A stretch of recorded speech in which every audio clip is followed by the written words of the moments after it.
नमस्कार दोस्तों, स्वागत है आप सभी का आपके अपने प्रिय चैनल अनकाबे स्टोरी में। दोस्तों, साल की सबसे बड़ी एकादशी और सबसे चमत्कारी विजय एकादशी को ही कहा जाता है। कहा जाता है कि एकादशी 24 एकादशी में सबसे श्रेष्ठ मानी जाती है और इस दिन किया गया कोई भी उपाय करे कभी भी निसफल नहीं जाता, मतलब हमेशा लाभ ही प्रदान करवाता है। भक्तों, विजय एकादशी की रात तुलसी में एक चीज़ जरूर बांध देना चाहिए। साथ में भक्तों, विजय एकादशी के दिन गौ माता को एक चीज़ जरूर ही खिलाना चाहिए। और साथ में हम आपको बताएंगे कि जो भी भक्त सच्चे हृदय से सच्चे मन से विजय एकादशी के दिन यह एक चीज़ का लगा तो उसके घर जमकर धन दौलत आती है, सुख समृद्धि आती है, हर मनोकामना इच्छा पूरी होती है। भक्तों, अगर आज की वीडियो आपने पूरा देख ली तो मान के चलिए आपका दुर्भाग्य को आज हम समाप्त करवा देंगे, क्योंकि जो भी भाई बहन माता बहन इस वीडियो को सच्चे हृदय से माता रानी के लिए पूरी सच्ची निष्ठा से देखते हैं, वीडियो को लाइक करते हैं, चैनल को सब्सक्राइब करते हैं और कमेंट बॉक्स में भगवान विष्णु की जय लिखते हैं, माता लक्ष्मी की जय लिखते हैं, तो उनके जीवन में कभी कोई कष्ट दुख दर्द कोई भी राहु दोष प्रीत दोष हमेशा के लिए खत्म हो जाते हैं, यानी कि नष्ट हो जाते हैं और सभी देवी देवताओं की कृपा बरसती है। भक्तों, आप सभी को हम बारी बारी से सभी जानकारी देते हुए चलेंगे, इसलिए आप वीडियो को पूरा ही देखें, आधा अधूरा ना देखें। कई लोग होते हैं जो वीडियो को काट कर देते हैं, बीच बीच में देखते हैं और फिर ऐसे व्यक्ति को जीवन में कभी सफलता हासिल भी नहीं हो सकती। जो व्यक्ति वीडियो को बीच बीच से देखा है, कट कर देखता है भक्तों, इसलिए आप वीडियो को पूरा ही देखा करें। दोस्तों, चलिए सबसे पहले हम आपको बता देते हैं, विजय एकादशी एक ऐसी एकादशी है जो सभी कार्यों पर विजय करने वाली एकादशी है, क्योंकि नाम से ही विजय एकादशी हर चीज़ पर अपनी विजय प्राप्त करने वाली एकादशी साल की सबसे पवित्र और खास एकादशी है। इस एकादशी के दिन अगर कुछ भी कार्य किया जाए तो वह निसफल नहीं जाता, यानी कि छोटा सा कार्य हमें इतना बड़ा लाभ प्रदान करवा सकता है जिसकी आपने अपने जीवन में कभी कल्पना भी नहीं की होगी। इसलिए माताएं बहनों, आप सभी को हम बता दें कि तुलसी के नीचे ऐसा क्या बांध देने से पूरे साल भर घर में धन की वर्षा होती है, बैंक बैलेंस खत्म नहीं होता, 7 पुस्तक करती है रूप पैसों पर राज। विजय एकादशी का व्रत महिलाएं अपने परिवार के ऊपर आए हुए संकटों पर विजय प्राप्त करने के लिए रखती है, क्योंकि यह व्रत स्वयं भगवान श्री राम ने युद्ध के दौरान रावण को पराजित करने के लिए यह व्रत रखा था। दोस्तों, तो वीडियो को अंत तक बने रहे। अगर आपने वीडियो को आधा अधूरा छोड़ा तो आपको कोई लाभ भी प्राप्ति नहीं होगी। इसके लिए आपको अनकाबे स्टोरी चैनल को अपलोड होने वाली वीडियो को पूरा ही देखना होगा। भक्तों, 24 फरवरी एकादशी के दिन यूँ कहें कि 2025 में पड़ने वाली विजय एकादशी के दिन तुलसी में डाल दिए एक चीज़, पैसे गिनते गिनते थक जाओगे, रातों रात माला माल। भक्तों, हमें तुलसी में कौन सा जल कभी नहीं डालना चाहिए और कौन सी चीज़ें हमें तुलसी की जड़ में गाड़ देनी चाहिए। आज की इस वीडियो में हम आपको ऐसी कुछ बातें बताने वाले हैं जिन बातों को आपको जानना आपके लिए बेहद ही ज़रूरी है। अगर आप इन बातों का पालन नहीं करेंगे तो आपको अपने जीवन में बहुत सी कठिनाइयों का सामना भी करना पड़ सकता है। अगर आप इन बातों का पालन करेंगे तो आपको जीवन में अधिक लाभ मिलेगा। तो चलिए जानते हैं आज की वीडियो में। इसके अलावा अगर आप तुलसी के नीचे ये एक चीज़ बांध देते हैं तो आपको तुलसी का ढेर सारा आशीर्वाद मिलता है और आपके घर में माँ लक्ष्मी का सदैव ही निवास रहता है। दोस्तों, तुलसी पौधा घर में होना परिवार के प्रत्येक सदस्य के लिए लाभकारी होता है। यह पौधा हर प्रकार से उपयोगी होता है। पुराणों के अनुसार तुलसी में देवी लक्ष्मी का वास होता है और बहुत से लोग सुबह उठकर नित्य तुलसी को जल देते हैं और तुलसी के पास घी का दीपक जरूरी जलाते हैं और नियमित रूप से इस पौधे की पूजा करने से लाभ भी अवश्य मिलता है। लेकिन यदि आप तुलसी को घर में रखने के साथ उसके नीचे यह एक चीज़ बांध देते हैं तो आपको तुलसी लगाने का कई गुना अधिक फल प्राप्त होता है, क्योंकि इस एक चीज़ के बिना अधूरी तुलसी मानी जाती है। यह चीज़ पूर्ण बनती है। शास्त्रों में इसका सबसे अधिक महत्व बताया गया है। वह तो तुलसी श्री हरि विष्णु को अत्यधिक प्रिय है। अगर आप तुलसी का भोग श्री हरि विष्णु को लगाते हैं तो भगवान विष्णु प्रसन्न हो जाते हैं। भक्तों, भारत में ही नहीं संसार के अधिकतर देशों में तुलसी को बहुत ही गुणकारी पौधा माना गया है। इस पौधे में अनेक औषधीय गुण होने के साथ साथ अथवा कोई यज्ञ हो उसमें तुलसी का प्रयोग अवश्य किया जाता है। तुलसी का पौधा एक बहुत ही पूजनीय पौधा होता है। विष्णु पुराण में तुलसी को भगवान विष्णु की पत्नी कहा गया है। इसी कारण से तुलसी जगत जननी है। तुलसी को समस्त देवी देवताओं से वरदान प्राप्त है, जिसे तुलसी के पात्र को अमृत के गुण से युक्त कहा गया है। जिस स्थान पर तुलसी का पौधा होता है उस स्थान पर ब्रह्मा, विष्णु और महेश ज्ञानी की त्रिदेव का निवास होता है। और तुलसी की पूजा करने से सभी कष्ट, दुख, परेशानियां उसी प्रकार से नष्ट हो जाते हैं जैसे सूर्य के उदय होने पर रात्रि का अंधकार नष्ट हो जाता है। शास्त्रों के अनुसार जिन घरों में तुलसी का पौधा सदैव भी हरा भरा रहता है उस घर में सुख, शांति और समृद्धि बनी रहती है। भगवान विष्णु की पूजा में और उन्हें चढ़ाए जाने वाले भोग में तुलसी के पत्र अवश्य होना चाहिए, क्योंकि तुलसी पत्र के बिना भगवान विष्णु किसी भी प्रकार का भोग स्वीकार नहीं करते हैं। क्योंकि तुलसी भगवान हरि विष्णु को अत्यधिक प्रिय है, इसलिए भगवान विष्णु को भोग में तुलसी जरूर ही चढ़ाना चाहिए। इसलिए प्रत्येक घर में तुलसी का पौधा अवश्य होना चाहिए। अगर आपके घर में तुलसी है भक्तों, विजय एकादशी के दिन आपको सुबह उठकर स्नान करके शुद्ध जल लेकर तांबे के पात्र में आपको शुद्ध जल लेना है और तुलसी माँ को अर्पित कर देना है। इसी के साथ दोस्तों, घर की सुख, शांति और समृद्धि के लिए विजय एकादशी पर तुलसी माँ को चुनरी अवश्य चढ़ाना चाहिए। अक्सर लोग घर में तुलसी का पौधा तो लगा देते हैं, लेकिन उनसे यह गलती हो जाती है कि वह तुलसी माँ को चुनरी नहीं चढ़ाते हैं, उनमें मौली धागा नहीं लपेटते हैं, जिसके कारण उन्हें तुलसी लगाने का शुभ फल प्राप्त नहीं हो पाता है। हमेशा ध्यान रखें कि तुलसी का पौधा चुनरी के बिना अधूरा होता है। तुलसी केवल एक पौधा नहीं है, बल्कि वह देवी है, विष्णु की पत्नी है। उन्हें हम अपनी माता मानते हैं। तुलसी माता लक्ष्मी का ही दूसरा रूप है। अगर आपने विजय एकादशी के दिन श्री हरि विष्णु तथा धन की देवी माता लक्ष्मी जी को प्रसन्न कर लिया तो आपको साल 2025 इतना अच्छा गुजरेगा, धन की कमी नहीं होगी। इसलिए तुलसी को चुनरी अवश्य ही चढ़ाना चाहिए। इससे पति पत्नी में प्रेम और विश्वास बढ़ता है। घर में रहने वाली महिलाएं श्रद्धा, सुहागन और सौभाग्यशाली रहती हैं। लेकिन तुलसी को चुनरी चढ़ाते समय आपको यह बात ध्यान में रखनी चाहिए कि आप तुलसी को लाल रंग की चुनरी ना चढ़ाएं। लाल रंग का संबंध मंगल ग्रह से होता है और बुध ग्रह तुलसी से संबंधित होता है। मंगल और बुध ग्रह नहीं मिलते हैं। बुध के अनुकूल शुक्र ग्रह और शनि है, इसलिए तुलसी पर लाल चुनरी कभी नहीं चढ़ाना चाहिए। क्योंकि भक्तों, यह जो विजय एकादशी है, इसलिए आप तुलसी पर हरे रंग की, पीले रंग की अथवा नीले रंग की चुनरी चढ़ा सकते हैं। लेकिन कई लोग पुरानी फटी हुई चुनरी तुलसी पर बांध देते हैं। ऐसा करना भी अशुभ होता है। तुलसी पर नई चुनरी ही बांधनी चाहिए। तुलसी पर ज्वेलरी बढ़ाने के लिए साल की विजय एकादशी के दिन तो वह दिन सर्वोत्तम होता है। 24 फरवरी 2025 विजय एकादशी के दिन नई चुनरी लाकर उसे तुलसी के पौधे में बांध देने से आपको कई गुना अधिक लाभ प्राप्त होंगे। तुलसी को बिना चुनरी के कभी ना रखें। अगर चुनरी पुरानी हो जाए तो चुनरी विजय एकादशी को बदलना चाहिए। भक्तों, तुलसी का विवाह भी अवश्य कराना चाहिए। इससे मनुष्य के सभी दुखों का अंत होता है और सांसारिक जीवन सुख में बीतता है।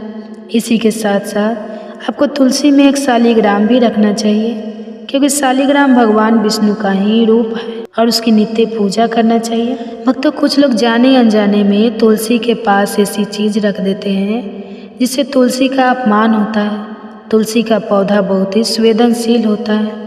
यह पौधा सभी पौधों में सबसे ज़्यादा पवित्र है, सबसे अधिक पूजनीय है। हिंदू धर्म में तुलसी के पेड़ों को माता का स्थान दिया गया है। इसकी अच्छी तरह से देखभाल करनी पड़ती है, तभी इसके शुभ फल प्राप्त होते हैं। इसलिए तुलसी के पौधे के पास आपको शब्द नहीं बोलना चाहिए। तुलसी के पास भूल से भी जूते, चप्पल अथवा झाड़ू पोछा नहीं रखनी चाहिए। इसे तुलसी का आप अपमान करते हैं।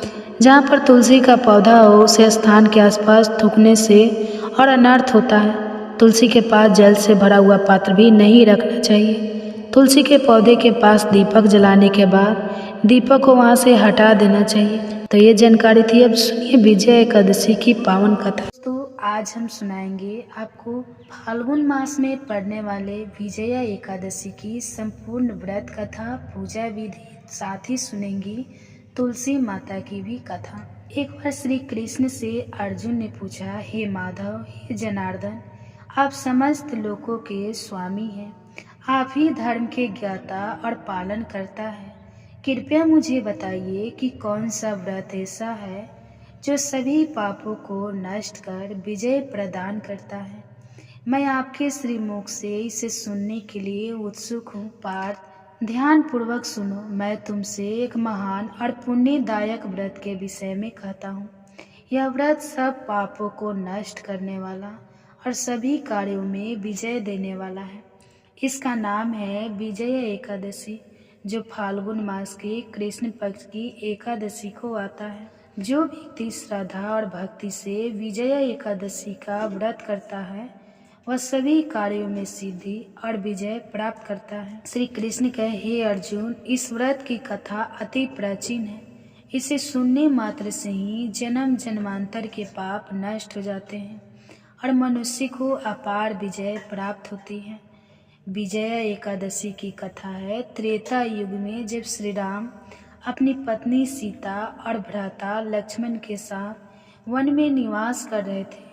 तभी रावण ने माता सीता का हरण कर लिया। सीता को खोजते खोजते श्री राम ऋषिमुख पर्वत पर पहुँचे, जहाँ उनकी भेंट हनुमान और सिगुड़ी से हुई। जब उन्हें ज्ञात हुआ कि माता सीता लंका में बंदी है, तब श्री राम ने समुद्र पार कर रावण से युद्ध करने का निश्चय किया, किंतु विशाल समुद्र के कारण वे लंका नहीं जा पा रहे थे। तब श्री राम ने महर्षि बकदल्फे से उपाय पूछा। महर्षि बोले, हे राम, यदि आप और आपकी सेना विजया एकादशी का व्रत करे तो निश्चय ही आपको समुद्र पार करने और युद्ध में विजय प्राप्त करने का मार्ग प्राप्त होगा। श्री राम ने ऋषि की आज्ञा मानकर इस व्रत को विधि पूर्वक किया। व्रत के प्रभाव से समुद्र ने स्वयं उन्हें मार्ग प्रदान किया और नल नील ने पत्थरों से राम सेतु का निर्माण किया। तत्पश्चात श्री राम ने सेना सहित लंका पर आक्रमण किया और रावण का संहार कर विजय प्राप्त की। इस कारण जो भक्ति पूर्वक विजय एकादशी का व्रत करता है वह सदैव विजय प्राप्त करता है। हे कंतनि, जो व्यक्ति इस व्रत को विधि पूर्वक करता है वह अपने समस्त संकटों से मुक्त होकर जीवन में सफलता प्राप्त करता है। अब मैं इसकी विधि बताता हूँ, ध्यान पूर्वक सुनो। दशमी के दिन सात्विक भोजन करें और असत्य, क्रोध, हिंसा का त्याग करें। भगवान विष्णु का ध्यान करते हुए मन को शुद्ध रखें। प्रातः ब्रह्मा मुहूर्त में उठकर स्नान करें और शुद्ध वस्त्र धारण करें। भगवान विष्णु की मूर्ति या चित्र स्थापित करें और विधि पूर्वक पूजा करें। पंचामृत, दूध, दही, घी, शहद और गंगा जल से अभिषेक करें। धूप, दीप, पुष्प, तुलसी और नैवेद्य अर्पित करें। श्री हरि के मंत्रों का जाप करें। ओम नमो भगवते वासुदेवाय नमः। इस दिन उपवास करें और जल अथवा फलाहार ग्रहण करें। रात्रि में श्री हरि की भक्ति करें और श्रीमद् भागवत गीता, विष्णु सहस्त्र नाम आदि का पाठ करें। सत्संग करें और भगवान की महिमा का गुणगान करें। अगले दिन प्रातः ब्राह्मणों को भोजन कराएं और दान दें। स्वयं भोजन ग्रहण कर व्रत का समापन करें। अर्जुन ने कहा, हे माधव, यह व्रत कितना अद्भुत और प्रभावशाली है। कृपया बताइए कि इसे करने से क्या लाभ प्राप्त होता है। श्री कृष्ण ने कहा, हे पार्थ, जो व्यक्ति इस व्रत को श्रद्धा से करता है उसे निम्नलिखित लाभ है। समस्त पापों का नाश होता है, सभी कार्यों में सफलता और विजय प्राप्त होता है, घर में सुख समृद्धि बनी रहती है, मनुष्य को आत्मिक शांति और मोक्ष की प्राप्ति होती है। यह व्रत करने से 100 यज्ञों का फल मिलता है, भगवान विष्णु की कृपा प्राप्त होती है और समस्त संकटों का निवारण होता है। हे अर्जुन, इस व्रत को करने वाला व्यक्ति अपने समस्त कष्टों से मुक्त हो जाता है और अंत में परम धाम को प्राप्त करता है। हे अर्जुन, मैंने तुम्हें विजय एकादशी का यह रहस्य बताया जो अत्यंत पुण्यदायक और समस्त संकटों को हरने वाला है। जो व्यक्ति श्रद्धा से इसे करेगा वह इस लोक में विजय प्राप्त कर अंत में परम धाम को प्राप्त करेगा। जो पुण्य सभी वेदों के अध्ययन से प्राप्त होता है वही पुण्य विजय एकादशी व्रत से प्राप्त होता है। यह सभी सिद्धियों को देने वाला है। हे माधव, आपकी कृपा से मैंने इस अद्भुत व्रत का ज्ञान प्राप्त किया। अब मैं इस व्रत को श्रद्धा पूर्वक करूँगा और सभी को इसके महत्व का उपदेश दूंगा। हे अर्जुन, तुमने उत्तम ज्ञान को सुना। अब अपने कर्तव्य का पालन करो और धर्म के मार्ग पर अग्रसर हो। जो भी इस व्रत को करेगा वह अवश्य ही विजय प्राप्त करेगा। इस प्रकार भगवान श्री कृष्ण ने अर्जुन को विजय एकादशी का व्रत सुनाया जो जीवन में सफलता और विजय प्राप्त करने का मार्ग प्रशस्त करता है। तो ये थी फाल्गुन मास में कृष्ण पक्ष में पड़ने वाली विजय एकादशी की व्रत कथा। अब सुनिए एकादशी की एक और व्रत कथा, उसके बाद सुनेंगे तुलसी माता की पावन कथा। श्रोताओं, अगर एक कहानी आपको अच्छी लगती है तो वीडियो को लाइक करें और हमारे चैनल को सब्सक्राइब जरूर करें। ओम नमो भगवते वासुदेवाय नमः। दोस्तों, आज हम आपको सुनाएंगे एकादशी व्रत की कथा। अगर आप हमारे चैनल पर नए हैं तो प्लीज़ हमारे चैनल को सब्सक्राइब करें, वीडियो को लाइक करें और शेयर करें। बहुत समय पहले की बात है, दो बहनें थीं। बड़ी बहन का विवाह राजा के साथ हुआ और छोटी बहन का पति एक ऋषि था। दोनों बहनें अपने पतियों के साथ रहती थी। बड़ी बहन राजा की पत्नी थी तो महल में रहती थी। छोटी बहन ऋषि की पत्नी थी तो ऋषि के साथ जंगल में रहती थी। और एक बार की बात है, बड़ी बहन ने छोटी बहन को अपने महल में खाने पर जो निमंत्रण दिया और कहा कि वह उसके महल में उसका आतिथ्य स्वीकार करे। जब छोटी बहन ने अपने पति ऋषि जी को अपनी बड़ी बहन के बारे में बताया कि मेरी बड़ी बहन ने हमें भोजन के लिए बुलाया है और हमें उसका अतिथि स्वीकार करना चाहिए, तब ऋषि जी ने अपनी पत्नी से कहा कि देखो, जो तुम्हारी बहन है वह राजा की पत्नी है, इसलिए वह वैभव का जीवन जीती है, आलीशान महल में रहती है, नौकर चाकर हाथी घोड़े ऊंट सभी है। राजा को धन और राज्य की शक्ति का घमंड होगा, इसलिए वह हमारी बेइज्जती करने के लिए हमें वहाँ बुला रहे हैं। और देखो, अगर हम उनके यहाँ पर भोजन करने के लिए जाएंगे तो हमें भी उन्हें भोजन के लिए अपने यहाँ बुलाना पड़ेगा। जैसी व्यवस्था भोजन की तुम्हारे बहन करेगी महल में, वैसी व्यवस्था हम जंगल में नहीं कर पाएंगे, इसलिए हमें उनके यहाँ भोजन करने के लिए नहीं जाना चाहिए। और आप यह विचार त्याग दो, हमारा उनके यहाँ भोजन करने के लिए नहीं जाना ही हित के लिए अच्छा है। परंतु ऋषि जी की पत्नी नहीं मानी, वह तो जो हट करने लगी। ऋषि जी की पत्नी ने जीत पकड़ ली। आखिर ऋषि जी को हार माननी पड़ी। तब ऋषि और उसकी पत्नी और उनके परिवार के लोग राजा के महल में भोजन करने के लिए पहुंच गए। जो रानी थी, जो ऋषि जी की पत्नी की बड़ी बहन, उन्होंने बहुमूल्य आभूषण पहन रखे थे, वेश कीमती रेशमी वस्त्र पहन रखे थे, जबकि ऋषि जी की पत्नी ने गले में राम नाम की तुलसी जी का माला पहन रखी थी और जो वही ऋषि मुनियों वाले वस्त्र पहन रखे थे। महल के दरबारी, मंत्री, कर्मचारी और अधिकारी और ऋषि की पत्नी और उनके परिवार वालों को देखकर हंस रहे थे और आपस में बातें कर रहे थे कि क्या यह हमारे महाराजा के साड़ू भाई हैं? कहाँ राजा भोज और कहाँ गंगू तेली? ऐसी बातें वह लोग आपस में कर रहे थे। सभी ऋषि और ऋषि की पत्नी और उनके परिवार के ऊपर हंसने लगे। उनकी सारी बातें ऋषि और ऋषि की पत्नी और उनके परिवार वालों ने भी सुनी। भोजन करने के पश्चाताप ऋषि जी की पत्नी ने अपनी बहन से कहा कि जी, आप भी हमारे यहाँ भोजन करने आइएगा। तब निश्चित दिन को राजा हमारे चारों सैनिकों के साथ सब परिवार ऋषि जी के यहाँ जंगल में भोजन करने के लिए उनकी कुटिया में पहुँच गए।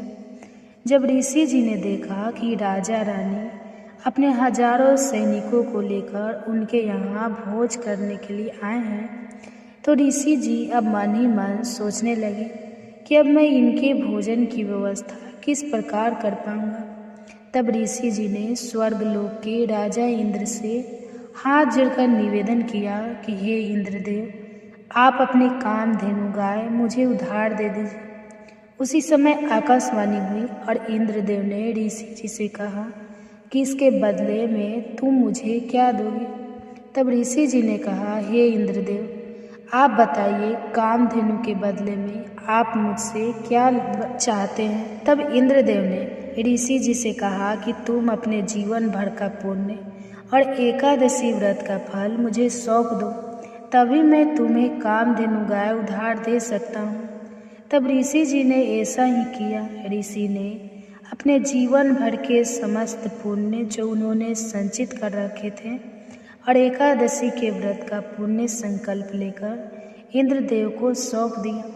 तब इंद्रदेव ने कामधेनु गाय और साथ में कुछ सेवादार भी ऋषि जी को दे दिए और साथ ही एक बहुत ही भारी विशाल तंबू भी उन्होंने उसकी व्यवस्था कर दी।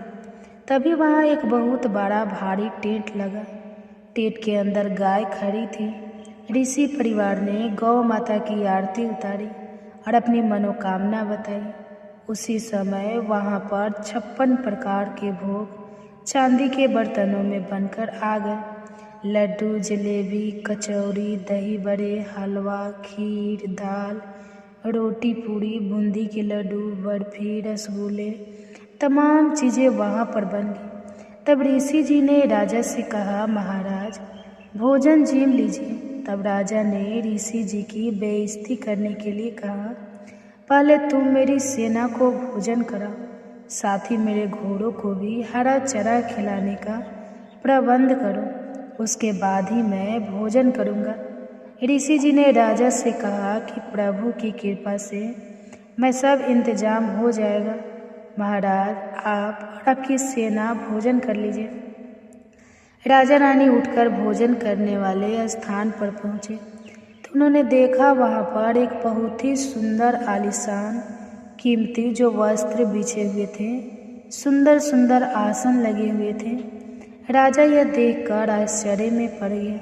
उसके बाद चांदी की थालियाँ के भोजन सेवादार रखने लगे और देव की स्तुति करके ऋषि जी ने भोजन करने की राजा रानी और सैनिकों से प्रार्थना की।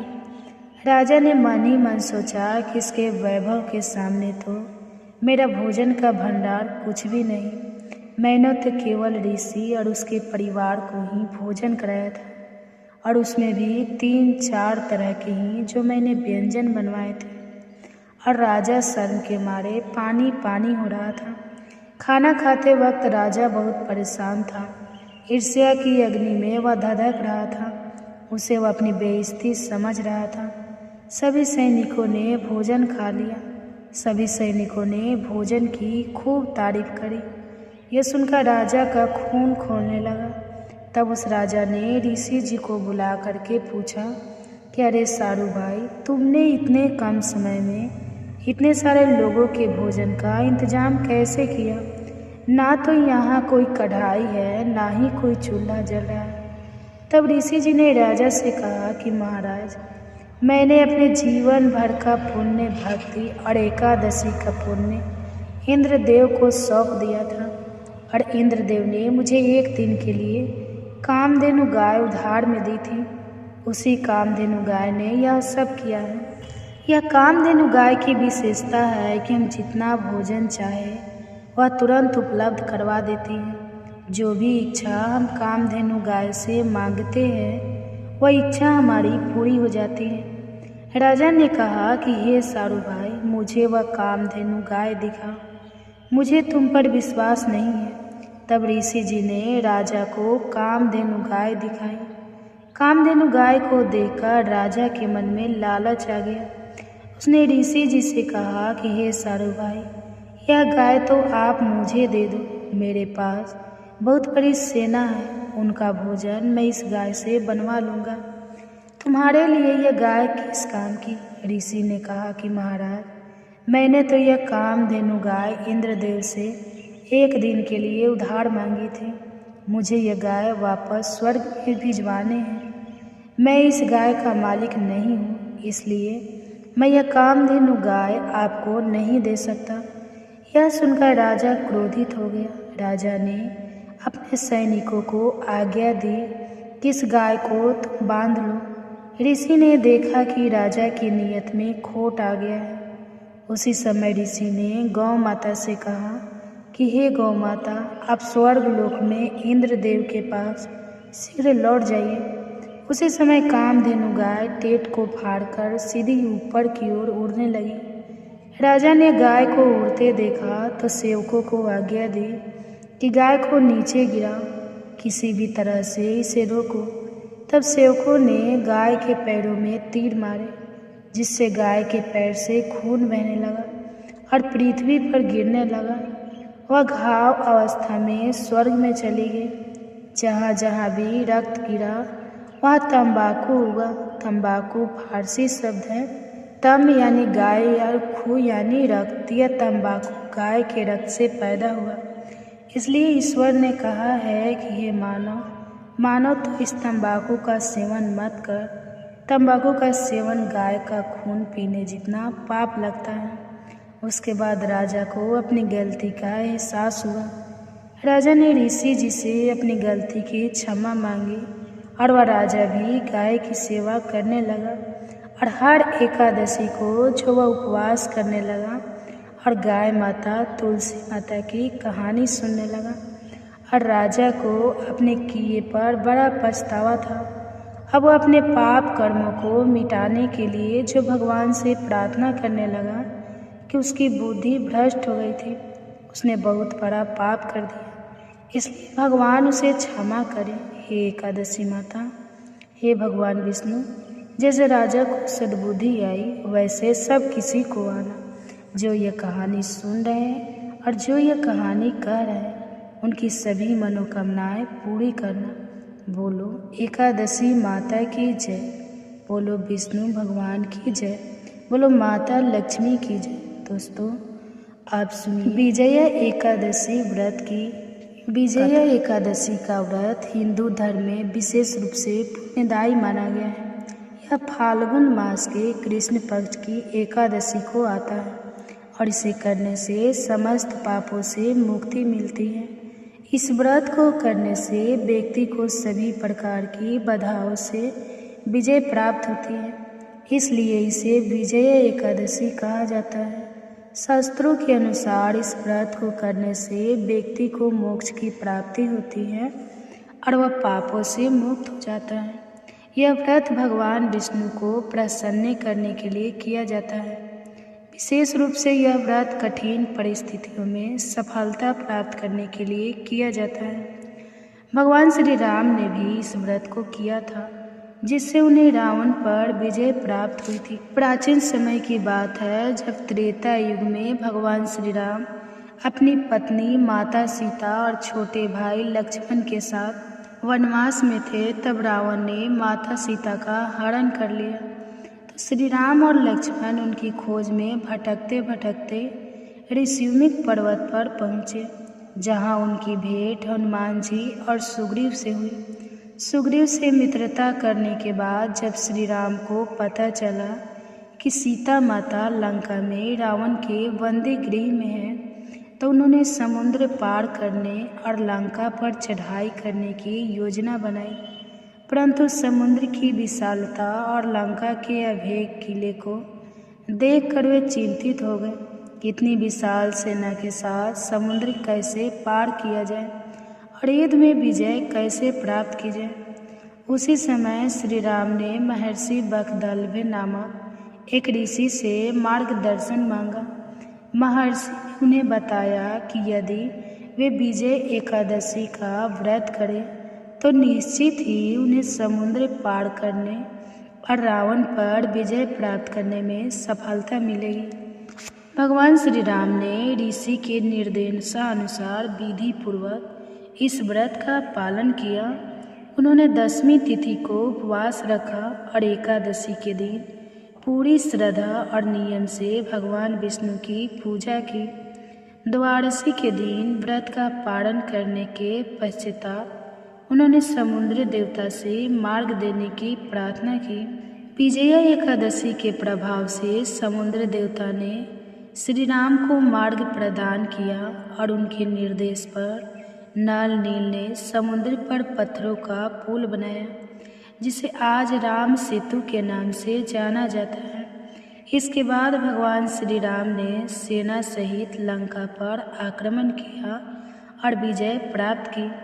इस प्रकार विजय एकादशी के व्रत के प्रभाव से भगवान श्री राम को सफलता मिली और उन्होंने माता सीता को रावण के बंदी गृह से मुक्त कराकर धर्म की पुनः स्थापना की।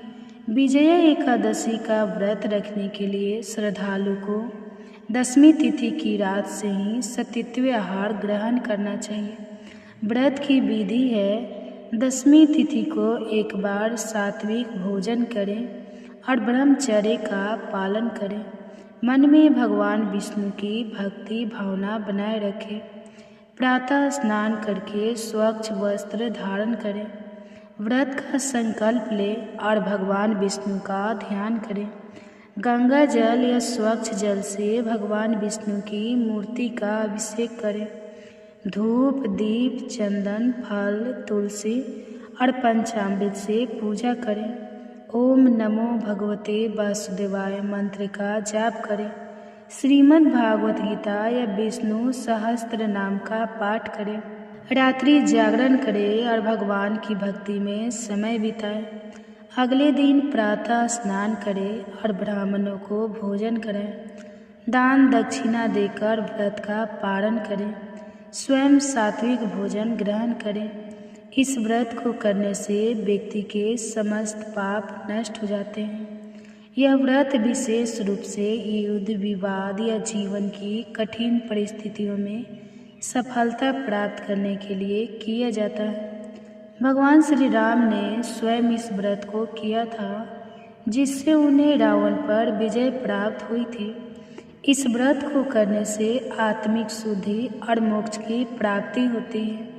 जीवन में आने वाली कठिनाइयों का निवारण होता है। घर में सुख शांति और समृद्धि आती है। विजया एकादशी व्रत का पालन अत्यंत पुण्यकारी और लाभदायक माना गया है। यह व्रत व्यक्ति को धर्म अर्थ काम और मोक्ष चारों पुरुषार्थों की प्राप्ति करवाता है। भगवान विष्णु की कृपा से इस व्रत के प्रभाव से हर एक कार्य में सफलता मिलती है और जीवन में विजय प्राप्त होती है। जो व्यक्ति श्रद्धा और भक्ति से इस व्रत को करता है, वह सभी कष्टों से मुक्त होकर परम धाम को प्राप्त करता है। विजया एकादशी व्रत का पालन करके भगवान विष्णु की कृपा प्राप्त करें और अपने जीवन को सफल बनाएं। ओम नमो भगवते वासुदेवाय नमः। तो ये थी विजया एकादशी व्रत की संपूर्ण कथा। आप सुनिए तुलसी माता की कथा।